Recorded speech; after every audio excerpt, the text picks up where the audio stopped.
apalagi yang sudah beriman tentu akan bertambah imannya. Nah, inilah kesempatan kita untuk mengkaji kembali peristiwa Isra Mi'raj ini untuk juga akan meningkatkan iman, karena kebenaran akan terungkap dari peristiwa Isra Mi'raj ini nanti secara ilmiah. Semoga apa yang kita laksanakan ini betul-betul mendapat ridha Allah, kita mendapat balasan Allah, karena kita telah berusaha untuk memikirkan apa yang Allah ciptakan, Allah takdirkan, sehingga peristiwa Isra Mi'raj ini menjadi sangat berharga kepada kehidupan umat Islam seluruh dunia.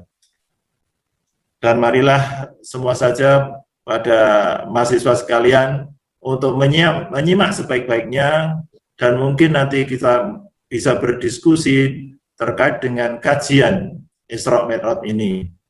Demikian sambutan dari saya sebagai Kaprodi. Sekali lagi kami sangat mengapresiasi kepada panitia dan seluruh peserta webinar ini. Dan terima kasih semuanya. Akhirul kalam. Assalamualaikum warahmatullahi wabarakatuh. Waalaikumsalam. Saya kembalikan kepada MC. Terima kasih. Terima kasih disampaikan. Acara selanjutnya, tibalah kita pada acara puncak, yaitu penyampaian materi. Kepada yang bertugas, disilakan. Terima kasih kepada Master of Ceremony yang telah memberikan waktu yang saya. Saya mulai. Bismillahirrahmanirrahim. Assalamualaikum warahmatullahi wabarakatuh. Yang terhormat kepada Prodi Pendidikan Fisika Bapak Dr. Andes Purwontoro MSI, yang terhormat kepada Sekretaris Prodi Pendidikan Fisika Ibu Dr. Minarti SPD MBDSI, terhormat sumber acara pada pagi hari ini, yang terhormat kepada segenap dosen pendidikan fisika, yang terhormat kepada Ketua HMPS Pendidikan Fisika beserta jajarannya yang hadir pada acara pagi hari yang banggakan. Alhamdulillahirabbil alamin wassalatu wassalamu ala asyrofil anbiya'i wal mursalin wa ala alihi washabihi ajma'in amma ba'du. Sebelumnya, perkenalkan saya moderator pada webinar ini. Baiklah, pada pagi hari ini kita bersama dua narasumber yang sangat luar biasa, Bapak Rahmat Resmianto SSI MSI selaku dosen pendidikan fisika, dan Pak Dr. Hamdan Daulay MSIA selaku dosen UIN Sunan Kalijaga dan wartawan freelance Koran Kedaulatan Rakyat. Nah, pada webinar kali ini dengan tema meningkat kualitas ilmu dalam konteks sains dan teknologi. Dengan adanya webinar ini kita dapat meneliti sikap-sikap berubah dan perkembangan zaman sekarang ini. Marilah kita untuk meningkatkan anda kita dalam konteks sains dan teknologi. Itu saja ya. Untuk ke materi yang pertama oleh Bapak Ahmad Resmianto SSI MSc selaku dan pendidikan fisika.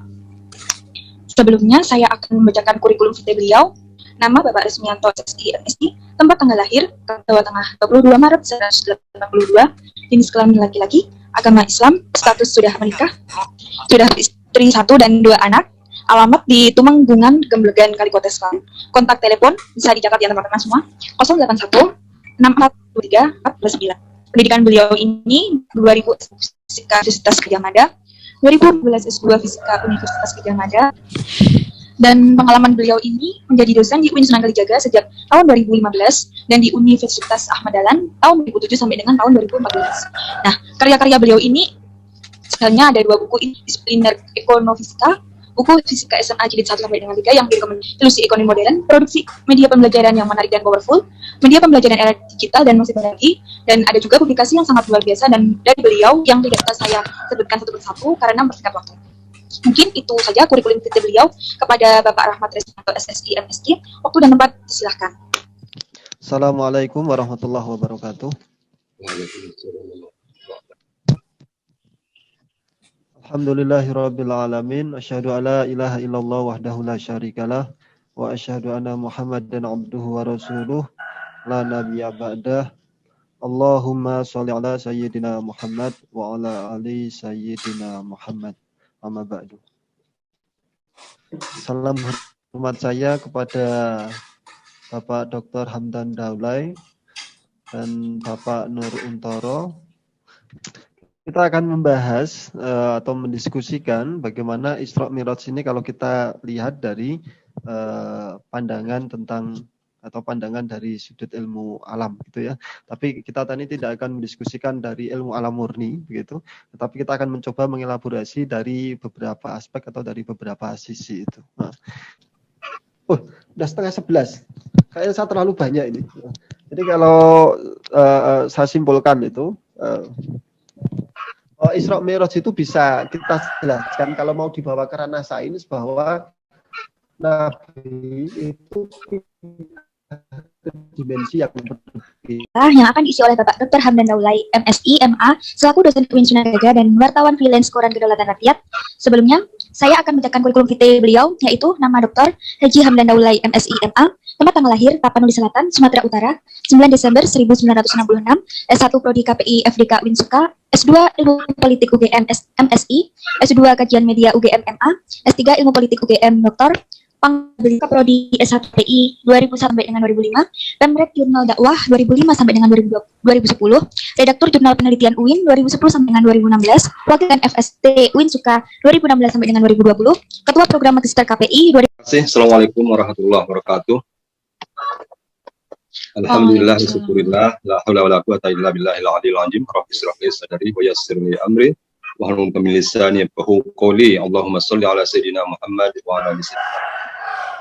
Yang terhormat Bapak Kaprodi Pendidikan Fisika Pak Untoro, Sekrodi dan juga narasumber Pak Rahmat Rismianto adalah kolega-kolega saya selama 4 tahun ya. Baik, saling mendoakan Pak Untoro, Pak Rahmat, semoga sehat selalu dan semua mahasiswa dan kolega dosen UIN Jakarta. Baik, karena waktu yang terbatas tadi sudah banyak diberikan oleh Pak Rahmat. Saya seperti biasa, saya kalau ceramah itu hanya sekitar 7 menit. Kalau mengisi acara jadi kultum saja saya sekitar 7 menit saja. Jadi karena temanya tentang Isra Mi'raj, maka saya mengulang kembali apa yang sudah dibacakan tadi di awal oleh petugas dalam surah Al-Isra ayat 1 ini. A'udzubillahi minasyaitonirrajim. Bismillahirrahmanirrahim. Subhanallazi asra bi'amdihi lailan minal masjidil haram ilal masjidil aqsa allazi barakna haulahu linuriyahu min ayatina innahu was-sami'ul basir. Jadi dari ayat ini ada poin penting yang harus kita pahami terkait dengan juga apa yang diuraikan oleh Mas Rahmat tadi. Maha suci Allah yang telah memperjalankan hambanya pada suatu malam dari Masjidil Haram ke Masjidil Aqsa Madinah, perjalanan yang cukup jauh. Kalau itu lumrah Nabi naik jalan kaki dan naik unta waktu itu. Ya itulah potret budaya masyarakat waktu itu, ya belum ada transportasi yang canggih. Ya jalan kaki atau naik unta atau naik kuda. Tidak mungkin ditempuh dalam waktu singkat perjalanan yang begitu jauh itu. Itulah makanya mereka mengatakan Nabi gila. Uraian saya, ulasan saya terhadap Isra Mi'raj ini ada dimuat di Koran KR kemarin tanggal 10 Maret sudah dimuat di Koran KR, bisa dicek. Nanti akan bisa saya kirim ke Mbak Jihan, bisa dibaca poin-poin penting dari uraian saya tentang peristiwa Isra Mi'raj Muhammad sallallahu alaihi wasallam. Itu saja, kurang lebih maaf. Wabillahi taufiq wal hidayah. Wassalamualaikum warahmatullahi wabarakatuh. Waalaikumsalam warahmatullahi wabarakatuh. Ingin bertanya bisa melalui room chat. Dan jangan lupa sertakan nama, angkatan, dan ditujukan ke narasumber yang mana. Terima kasih. Pertanyaannya itu yang ditujukan kepada Bapak Rahmat, bagaimana api bisa dingin terkait mukjizat Nabi Ibrahim, dan yang ditujukan kepada Bapak Hamdan, bagaimana komunikasi dapat dipastikan benar atau salah. Mungkin pertanyaannya bisa dijawab terlebih dahulu oleh Bapak Rahmat. Waktu dan tempat disilahkan. Baik, terima kasih. Terima kasih Pak Untoro atas pertanyaannya. Jadi dalam hal mukjizat ini, karena ini terkait dengan hukum kausalitas. Hukum kausalitas itu adat kebiasaan. Adat kebiasaan ini sering kita lihat itu bahwa hubungan antara satu peristiwa dengan peristiwa yang lain, apalagi peristiwanya itu berturutan, dari sisi time series, dari sisi rentan waktu itu berturutan, maka terus kemudian kita menyatakan bahwa peristiwa yang datang belakangan atau peristiwa kedua itu disebabkan oleh peristiwa yang pertama. Sering kita menyebutkan seperti itu. Nah, apakah dua peristiwa ini hadirnya peristiwa yang kedua itu selalu disebabkan oleh peristiwa yang pertama, baik karena ada time series atau tidak? Ini kalau menurut Imam Al-Ghazali itu hubungannya tidak pasti. Hubungannya tidak pasti. Karena kita sering melihat seperti itu, maka kemudian kita terus menyatakan bahwa api itu selalu panas gitu. Tetapi apakah antara hadirnya api dengan hadirnya panas itu adalah bahwa panasnya itu disebabkan oleh apinya itu sendiri, ya gitu. Nah, kita harus hati-hati ini. Kita harus hati-hati. Kalau kita menyatakan bahwa daya panasnya itu disebabkan oleh apinya itu sendiri, kalau dari sisi teologi, itu nanti bisa membawa kita kepada kekafiran. Karena daya itu karena daya, karena kita memiliki kaidah bahwa tidak ada daya dan upaya kecuali dari Allah Subhanahu wa taala.